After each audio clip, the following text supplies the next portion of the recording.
right. I want to wish everyone a good evening and thank you for joining. We are having some people still join. My name's Chris Hamilton. I'm the founder of Hamilton Education. I've also founded several other international test prep and college consulting companies, or co-founded in some cases and sold them.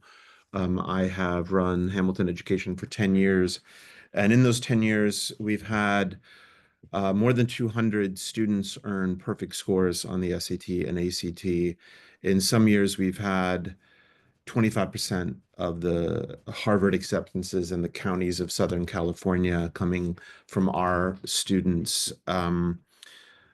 Test scores don't get people into Harvard or Stanford or MIT, but they do sometimes keep people out. And so I have long sounded the alarm that the conversations about the SAT and ACT that you might be hearing in other contexts are often not quite right. And tonight I want to talk just briefly, maybe 30 minutes, about what's become sort of our secret weapon, the ACT. For many years, we didn't really teach the ACT except by special request and tutoring. The SAT was long a California test. The UCs began requiring the SAT in the 1960s. The SAT was invented on the East Coast. There just wasn't that much interest in the ACT. But as I'll tell you tonight, we had very good reasons to investigate the mechanisms, the underlying structure of the ACT. And in doing so, we discovered what I sometimes think of as our secret weapon. There are changes on the way for the ACT. It's going to be digital, but in many ways, it's going to be created in a digital format in a fashion that's very different than the College Board with the SAT chose to follow. And I think for many of our students, the ACT is a very, very good option that may possibly be poised to be an even better option. As always, I'm going to do my best to answer questions through chat. You can also email me. You can challenge me. You can contradict me. I won't get my feelings hurt. Maybe before we dig into why I think the ACT is a secret weapon of sorts, let's get out of the way any lingering doubts about whether the SAT or ACT are important. When I read newspapers, I read media, I still sometimes see educational reporters talking about the SAT and ACT as if they're no longer used or less important. That's just not true. Stories meaningfully in the New York Times have documented that, although for a while had said, even here, colleges have fled standardized tests, not really true. The research shows that they help diversity. The UC study suggested that the SAT and ACT were incredibly good predictors of who will do well in the UCs, and the study recommended that the UCs keep the SAT and ACT. It was the regents who wanted a pretty radical vision of equity and diversity who said, no, we don't care about the data. MIT, a school that cares quite a bit about data, not only bravely announced they're bringing back the SAT and ACT as requirements, but they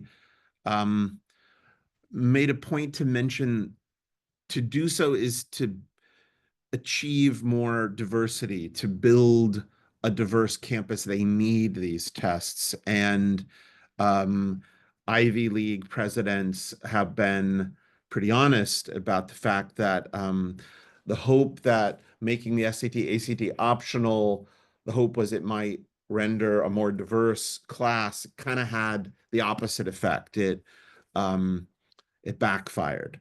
So again, questions can be directed to my email, or I'll address them in the chat if you want to take a different view. But it is true. The UCs not only do not require the SAT and ACT, they don't want them at all. But that is a very rare situation. Universities like Purdue University, a top engineering school, that say last year their policy was the tests were optional.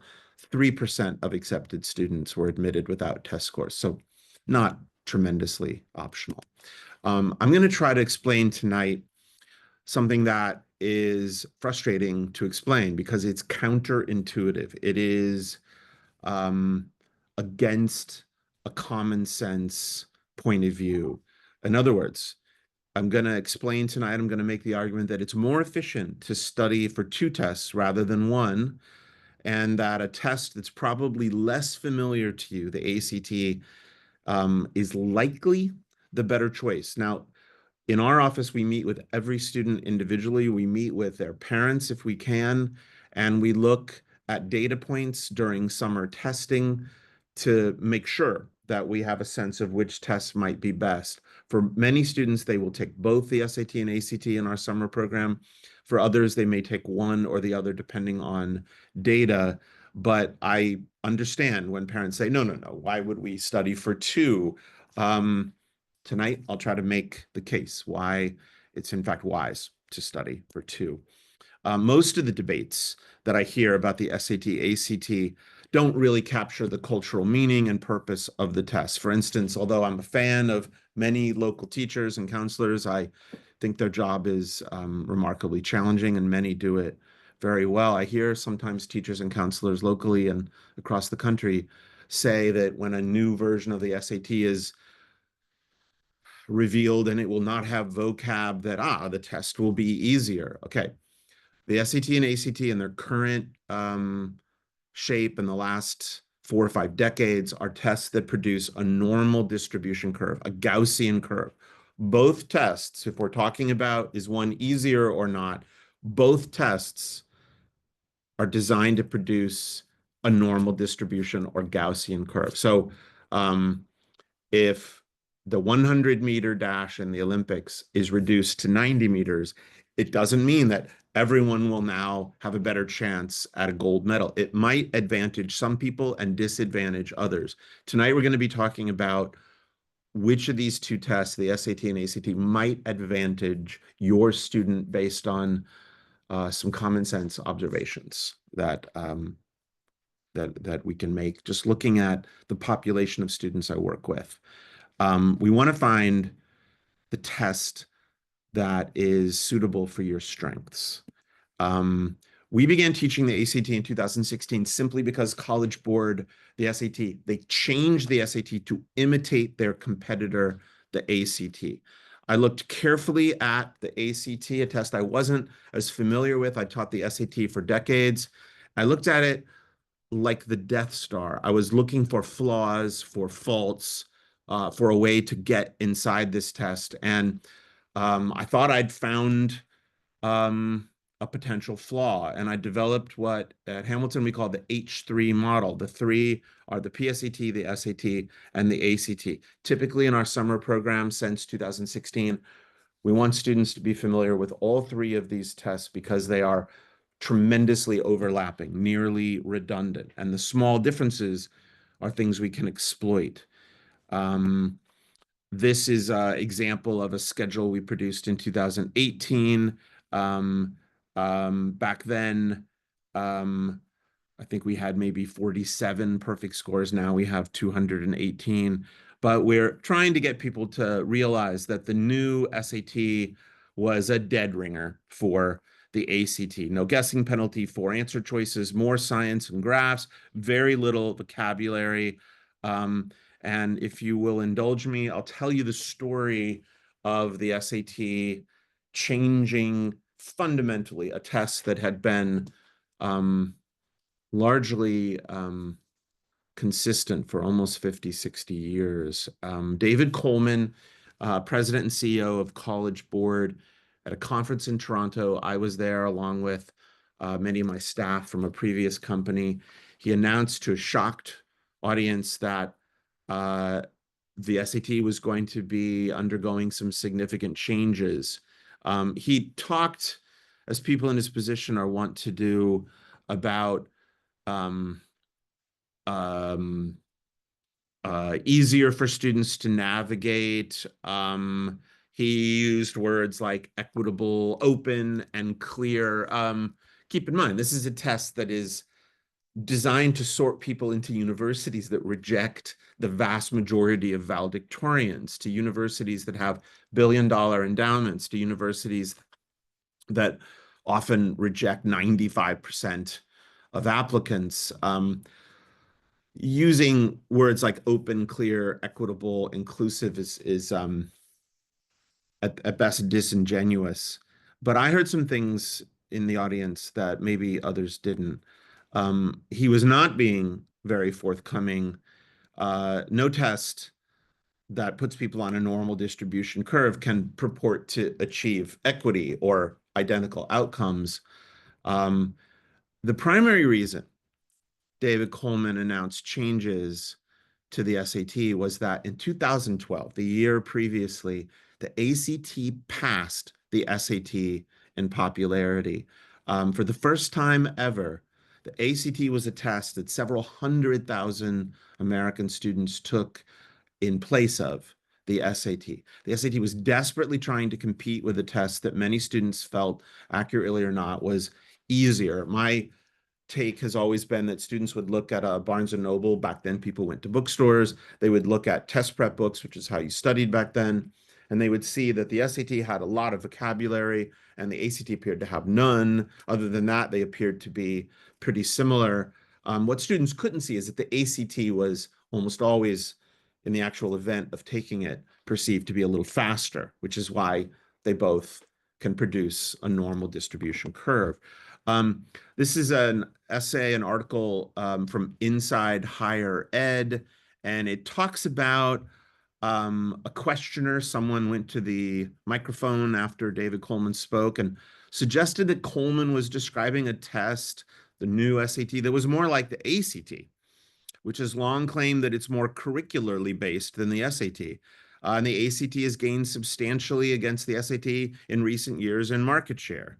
One questioner here warned the audience that they'd be shocked, said that he liked the current SAT and feared the new SAT might be something like New Coke. That person was me. Um, uh, if you're not familiar with the saga of New Coke, Coke in the 1980s had some evidence that Pepsi was gaining market share, gaining ground. There were Pepsi challenges where people in blind taste seem to prefer the taste of Pepsi. So Coke did something that's taught today in business textbooks and business classrooms. Coke changed the formula of Coke to be more like Pepsi. It was a massive business disaster.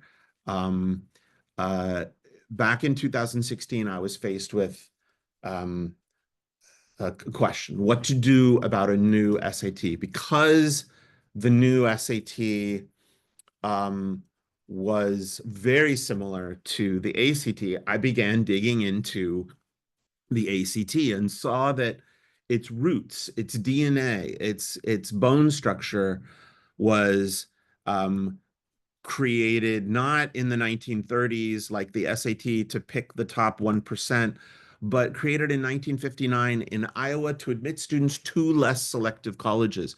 It was a bunch of what we might call medium difficulty questions, and it was meant to answer, are students going to probably succeed in the University of Iowa? Not, are they the top 1% in the nation? Um, the ACT made some changes in the 70s and 80s to be more suitable for a larger population for selective universities, but it wasn't until 1990-ish that it was accepted by Harvard and Ivies. It's important that you know, now for the last several decades, the ACT is accepted by all American universities. They are treated as if they are even. The scale is different. There's 1,600 or for a while 2,400 on the SAT and 36, but 35, 36, 34 is in the top 1%. Scores roughly in the 1,500s on the SAT are in the top 1%. The ACT, though, it's a very important point to absorb, was originally built as something like a driver's license test. It meant to simply certify a certain level of competence. When you go to the DMV to get your driver's license, you are not given an A grade or a B grade. There's no valedictory speeches. There's no valedictorian. You either have the skills or you don't. The SAT is a very different test. How do you make an achievement test like the ACT produce a normal distribution curve? This was the challenge the ACT faced when they wanted to achieve a national recognition. And what they did was speed it up. So back in 2016, we engaged in something like an experiment. We assumed that since the tests were so similar, we could teach them together in one summer. And I also assumed that my students seemed pretty sharp, pretty quick. They were taking AP classes. Even when they were in the first grade, they were identified on standardized tests and other types of measurements as very quick, very bright. And I was really tremendously gratified that with the H3 model, even though people were a bit skeptical, we had about 1,000% more perfect scores and same proportional numbers of top 1% scores. It was a game changer. The ACT was built for average students, but my students, which are typically exceptional students who typically, not always, but typically have fast processing speed, they do exceptionally well on the ACT. Often they think it feels weird at first. I even sometimes have to tell them, look, you're telling me you don't want to take the ACT, you don't like it, but when we look at the data, it likes you. And then we get perfect scores. In fact, we get so many we can't keep up. This says 217. Someone last week reached out. He got a perfect ACT. It used to be that there were 5 perfect ACT scores on average in a year. In San Diego in 2015, there were exactly 5 in a year. In 2016, in the office, we had more than 40. Just so you know, in other states like Nebraska, 17 was a bumper crop of perfect scores on the SAT, ACT, and these kids were invited to a governor's ball. They wore gowns and tuxedos. Again, we have trouble keeping up with printing material, recording our perfect scores because they come in all the time. This says we have 209 perfect scores, and now again it's 218. I would want you to know if you try to track down, well, what proportion of these are ACT? It's about 90%.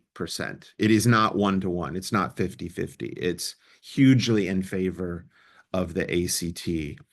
And I'm not picking on this guy. I don't know much about him, but I asked AI to tell me what is the best SAT, ACT prep in the world. And because AI is really just a plagiarizing engine at this moment in its development, it told me that this guy is the best SAT, ACT prep in the world. I just want you to notice, I'm sure he's a smart guy and I'm sure he does excellent work with his clients, but I'm also sure that he's a one-on-one model, and our classes, our H3 classes, average about $18 to $22 an hour. My guess is he's probably more expensive than that, and he wants us to know that he's had 7 perfect scores. And I mean, I would suggest that's probably not likely, despite these hyperbolic claims, to put him in the running for best SAT, ACT prep in the world. If anyone is aware of any company or any individual or anyone anywhere, even in China, who can say they have more perfect scores, I'd love to know about it. I probably would imagine if there's a legitimate claim of that sort, it would be a company that has 50 or 60 offices, not 1 or 2 in San Diego. So if the ACT has produced 90% of our perfect scores and it gives families total control in reporting scores, we'll talk about why that's true, then you would think pretty much everyone must be signing up for the ACT. You would think so, but no, we still have a lot of work to do. In fact, I'm doing it tonight to explain to people why this counterintuitive insight that taking the time to study for 2 tests is a more efficient approach, even despite massive empirical evidence that this method works. So I'm going to give you 4 or 5 reasons why you should, if you're a student, probably take the ACT, or if you are a parent of a student, your student should probably consider taking the ACT. Number one, of course, is that it's produced 90% of our 218 perfect scores. That's undeniable. Why do students do so well? Largely because the ACT suits their strengths. If you're tall, maybe the sports you should consider you'd have a comparative advantage in would be volleyball or basketball. If you're quick, if you'd mastered the basics, if you have honors and AP classes, it's pretty easy for us to reacquaint you with things that you did a year or two earlier. It's very easy for us to take a summer, make sure that you've mastered the grammar rules. And if you're someone who's largely been pretty quick, in fact, in the 19th and 20th centuries, we use words like quick as synonyms for intelligence. I would argue processing speed is just a piece of what we call G, or general intelligence. And the SAT and ACT are not, strictly speaking, measuring general intelligence, although it's measuring things that overlap with general intelligence. It's also measuring skills, but these skills can be taught, and the ACT assumes most students don't have enough time to answer all the questions. But if you've been from day one pretty much at the far edge of a normal distribution curve in terms of your academic performance, chances are, with a little practice, the time constraints of the ACT are not overwhelming. They're not a problem. And the ACT, because it was built for Midwestern students to simply ensure that they're meeting a minimum standard, the ACT has a different scale, one that is more generous at the far edges. It tends to round up if you miss things here or there. The SAT is brutal.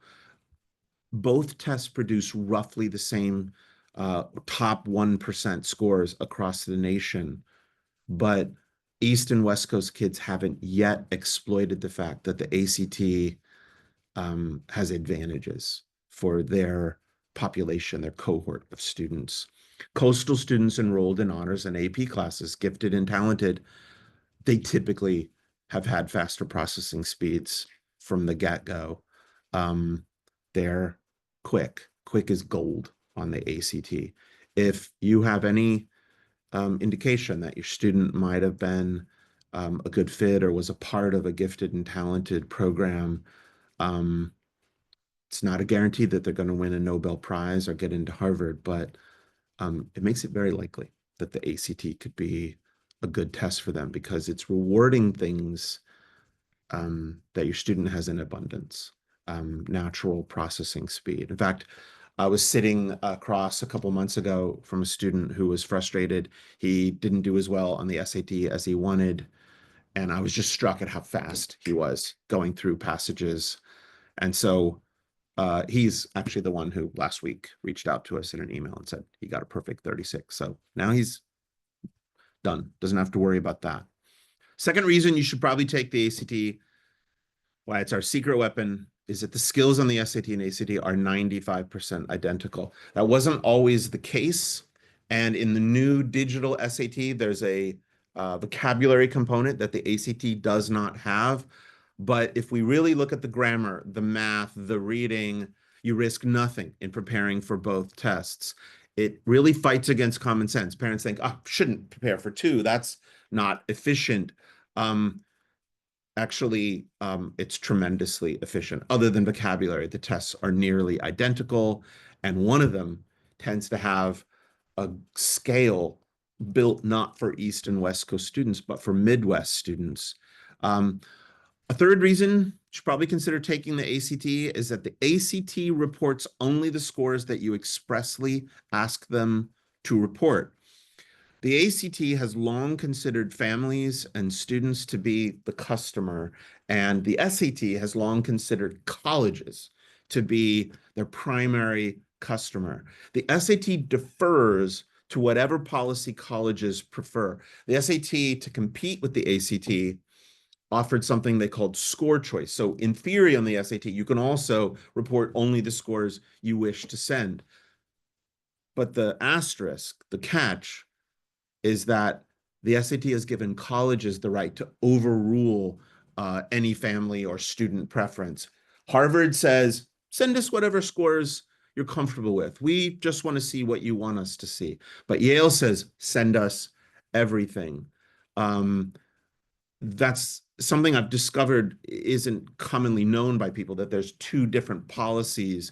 The ACT's policy is a very favorable one to families. A fourth reason that you might want to take the ACT is that the SAT and ACT are locked in a battle for customers. And the new digital ACT is likely, the ACT is likely to be the most favorable. What I'm getting at is the SAT and ACT, since about 2005, they are fighting it out to be the most popular test. And they're trying to attract customers by telling the story that their test is going to be the easiest one. Now, you have to keep in mind, they want to tell colleges a different story, that their test is rigorous and highly predictive and is a good measure of who will succeed in a selective college. And so, simply put, the digital SAT is a test that, at a glance, superficially, it looks like it's much easier.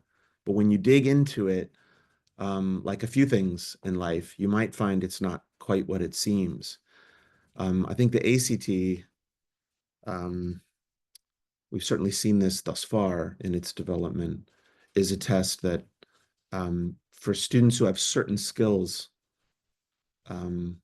it is an easier test. For students who lack those skills, the ACT might be certainly not the best. The new digital SAT, in many regards, is like a carnival game. It should seem pretty easy when you watch it or hear the concept. The new digital SAT is shorter.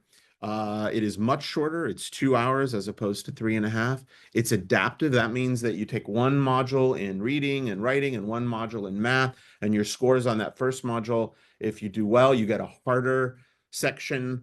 And if you do poorly, you get an easier section.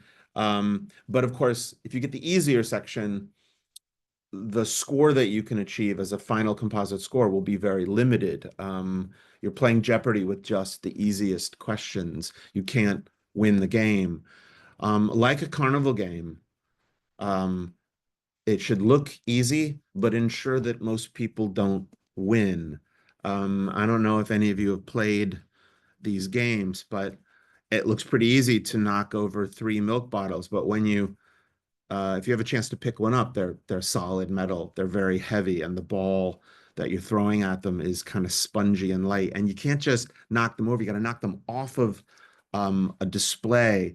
There's a game where you throw a wiffle ball in a wooden bushel basket. Who could miss that? It can't bounce out. The SAT, the digital SAT, has, and now that we've had a chance to look at it carefully, it's produced fewer perfect scores than any iteration of the SAT as far as we've seen. And it's even produced scores for some students that are well below their scores on earlier paper versions of the test. The digital SAT has helped the SAT push past the ACT in its popularity. Digital, shorter. As the word gets out that it only seems to be easier, that will probably change. Here's a person complaining online about the digital SAT. This complaint is kind of interesting, but her complaint is that my student is a genius, but the digital SAT, he still didn't do very well on it. Her logic is a little fuzzy, but she describes her son as a certified genius, but he's not really doing that well on it. I'd be happy to talk with her. The new digital SAT has been marketed as easier, but it's produced very few perfect scores and a lot of frustration. The ACT may be unfamiliar to many families. And I'm going to argue that the ACT, especially in this new digital version, it represents what an economist or business professor would call an inefficiency in the marketplace, a phrase that doesn't necessarily mean what it sounds like. Inefficiency sounds like a negative thing, and in some contexts it is. But when Warren Buffett is looking for inefficiencies in the marketplace, he's looking for commodities, for goods, for businesses that are undervalued. We assume that the marketplace finds the proper price, the proper value for things, but we also know frequently it doesn't. Um, if you find an old woman on a farm and in a barn, covered uh, is a 1966 Jaguar XKE and it appears to be in perfect condition. And you're discovering that she just thinks this is an old car. You've discovered an inefficiency in the marketplace. Uh, Examples of inefficiencies in the marketplace um, that benefit consumers might be airline miles programs from the 90s and 2000s, Red Lobster's all-you-can-eat shrimp, and MoviePass. MoviePass, my wife was a huge fan. You could see pretty much endless movies for a very low monthly um, fee. The concept was supposedly people probably wouldn't see that many movies and they could make a profit. It turned out they could not make a profit. They filed Chapter 7 bankruptcy. Red Lobster is an even more spectacular example of an inefficiency in the marketplace. Red Lobster um, offered endless shrimp promotions and drove Red Lobster into bankruptcy. What I'm suggesting is that the ACT is still very likely going to be a test that produces a normal distribution curve, but in its um, dogfight against the SAT. The new digital ACT is very possibly going to retain some of the advantages that the paper one has had. In fact, I'm even inclined to speculate that the digital ACT, because of my paying careful attention to the descriptions and the examples that have been shared, I think it's a test that could produce um, too many perfect scores or top scores, and they're going to have to rescale or readjust it. But um, it's shorter. There's more time given per question, which has always been one of the challenges with the ACT. But the questions themselves on the ACT are not fundamentally different in structure as they are in the digital SAT. Pretty much just ordinary ACT questions. The science section was always the component of the ACT that for many students produced great headache and heartburn. It just was so fast. It wasn't that it was full of difficult esoteric science. It just had long reading passages about science and not enough time to read them. The ACT has made the science section optional, and we can't find any college, including Ivies, that say they're going to demand it or they want it, in which case it will be optional. In fact, it's probably a good option to not take it. I think there's going to be a window, maybe even of a few years, where the ACT is considered on an even footing with the SAT, as it long has done. But honestly, it may be not quite on an even footing. In our office, the ratio of perfect scores is 10 to 1, ACT to SAT. I don't think this is a sustainable, if what I'm thinking I'm seeing occurs, is probably not a sustainable thing. The ACT will have to adjust the test, will have to scale it.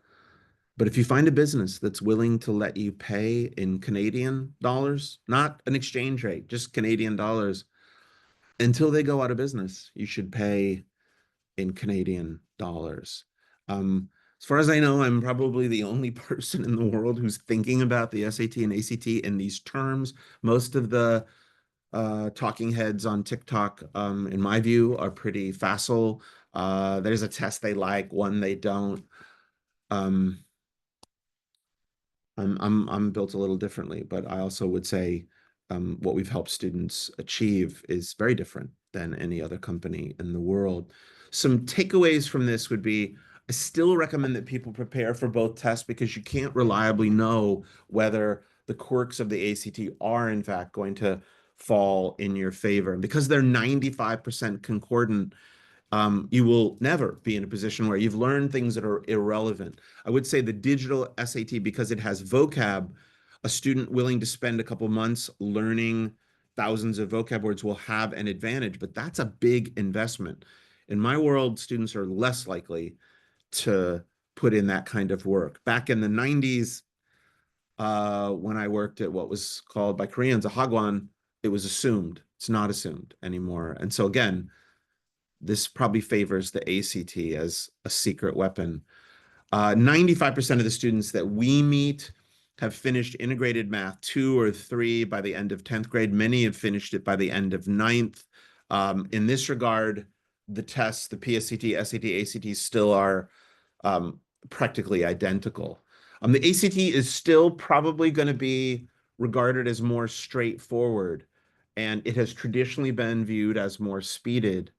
But the new digital ACT, again, like an endless shrimp promotion, um, if it is as advertised, less speeded, it might be too good to be true or too good to be sustainable. But if you can take the digital ACT in this window where colleges treat it like any other test, but we later learn it was probably easier, you simply took advantage of good timing.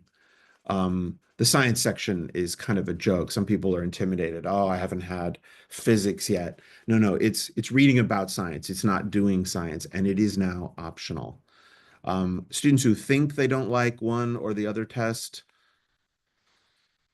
they should keep an open mind and trust the data. As I've already suggested, I frequently meet students where they tell me they don't like the ACT, and I look at some practice tests and tell them, well, it likes you, so you probably want to consider taking this test. Literally hundreds of students have benefited from that. If your student struggles with timing issues and processing speed, if you get help early, 9th and 10th grade, ideally before 9th grade, you may be able to get extra time and accommodations. There's some more than rumors that the new administration is wanting to wipe out 504 plans, and that could change the dynamic here. But if your student gets accommodations because of a documented actual learning difference, it could be ADHD, it could be something profound like dyslexia, which does not in any way suggest a student isn't intelligent. In fact, in many ways, it argues if they've done well in school with that kind of challenge, they're remarkably bright.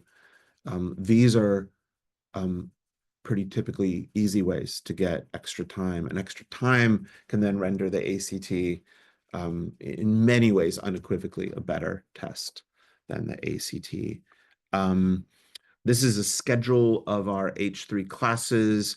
I just will remind people, since 2016, this counterintuitive approach of teaching the SAT and ACT alongside one another produces more national merit finalist scores, because even when students discover the ACT is the better fit, they're familiar with the SAT. When they discover the ACT maybe isn't the right test, well, they've spent 60% of their summer on the SAT anyway. I'll remind people, up until the 1st of March, there's early registration discount, which is considerable. The digital SAT versus the ACT, uh, if you notice, these two figures are peanut butter and jelly. They are understood to go well together. And don't want to begrudge anyone else's claims to be the best test prep company in the world, but an actual media company many years ago said that we're perhaps the best. in the country. I do want to know if anyone has any evidence that someone's producing more success with their approach. Please let me know. Maybe we will take a look. I just want to summarize. Understanding the history of the SAT and ACT, understanding what the SAT and ACT were meant to do, understanding the blind spots of the ACT, in my opinion, is smart. It's useful. And every university in the United States accepts the ACT. In fact, there are one or two that prefer the ACT. There are a few international universities that do not accept the ACT, but there are more than 250 international universities that do also accept the ACT, including Oxford, Cambridge. I'm not in any way suggesting that without meeting your student, without even seeing them in action, really, that I could know which test will be better, other than just the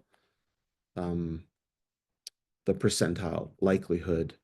But in our model, we want to get to know every student. We are very much a hands-on, individualized, almost custom tailored fit. Even in our classes, we meet with families and students and understand how you learn and what your strengths are. And do you need more reading? Do you need less reading? What kind of environment is right? And can we put you with students who have similar questions and confidences or similar places you need to work on? I'm gonna see if anyone has any comments. I'm certainly very happy to address them.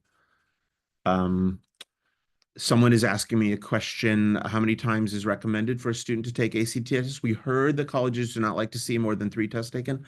First of all, I've had students who, it's not common, but they've taken it 5, 6 times, and it was the 5th or 6th time that got them what they needed to get into Columbia. I would probably say colleges don't like to tell you, oh, take it endlessly until you get the score you want. So I would say in my office,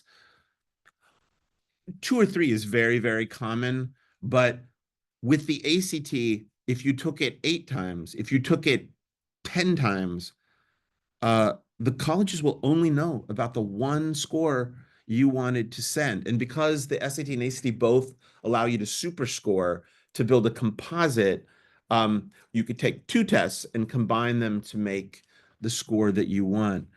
The time frame, someone's asking, when do you recommend taking advantage of the digital ACT? Well, it's going to be a new test, and this has not been written about much, but the ACT recently sold itself as a nonprofit to a private equity group. It is going to be a for-profit test.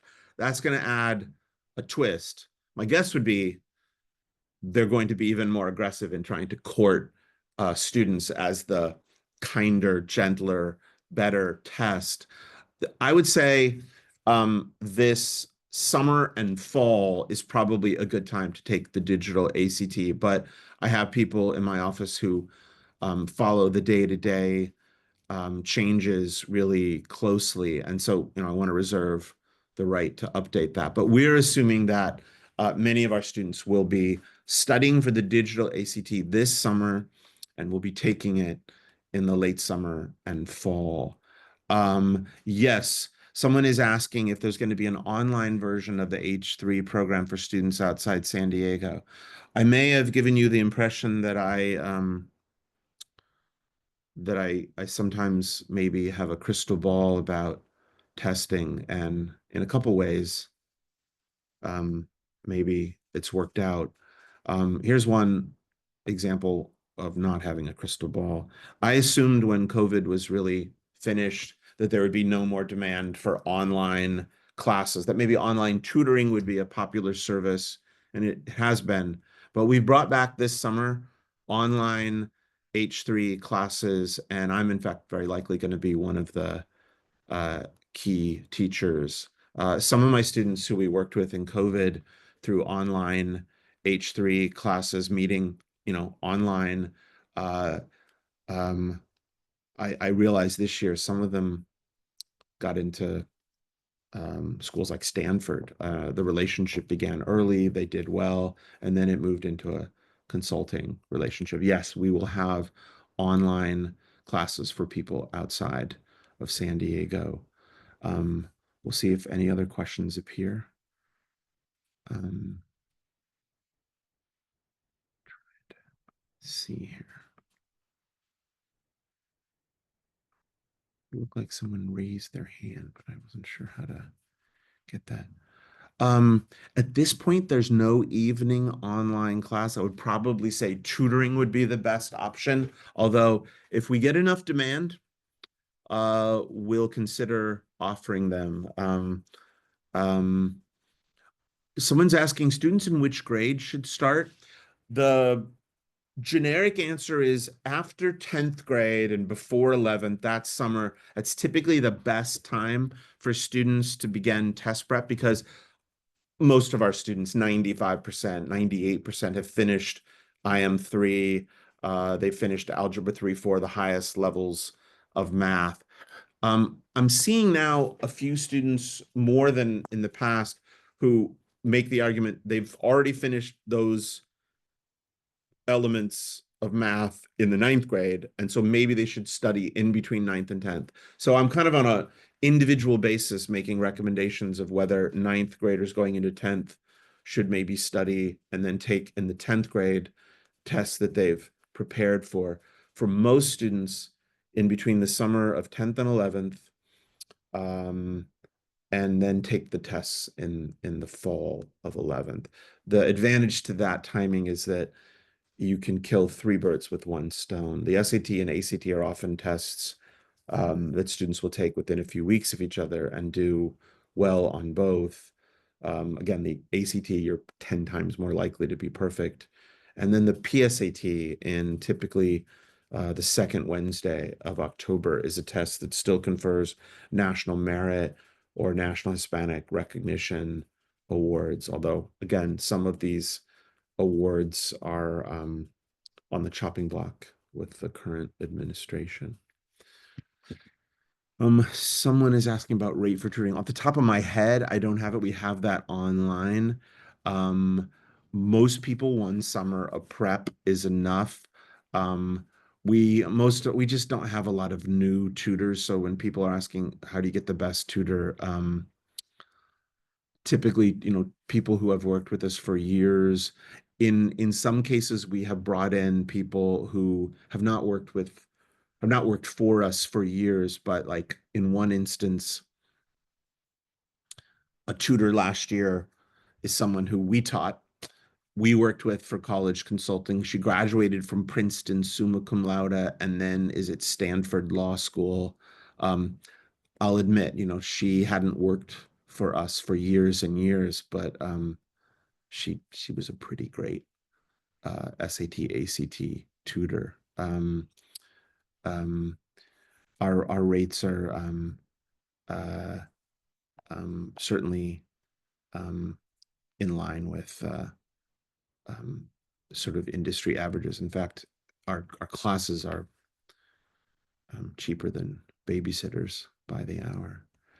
I'm going to thank everyone for their time. I do invite people to send me questions if you think that I'm getting something wrong. But for almost 9 years now, I've had to explain why I think doing something that at first doesn't seem like common sense would work. But there are a lot of things. You want to fly across the North Atlantic, you actually are following a curve to get there most efficiently. There are quite a few instances in life where you kind of want to look at the empirical data. And in the last nearly decade, the empirical data suggests you have a huge comparative advantage. For reasons that I've done my best to explain, if you're throwing the ACT in alongside the SAT, it's not the case that the ACT is easier for everyone. Otherwise, we would change our program. Um, it is the case that given the typical student that we have, a lot of honors and APs. The ACT is often a test they didn't think they were interested in, but by the fall, they realize this is their chance to get a score where they'll never have to worry about a score holding them back for an Ivy level application. I want to thank everyone for your time and attention, and again, say I'll do my best to answer further questions, and I wish everyone a good evening, and hope everyone has an excellent week.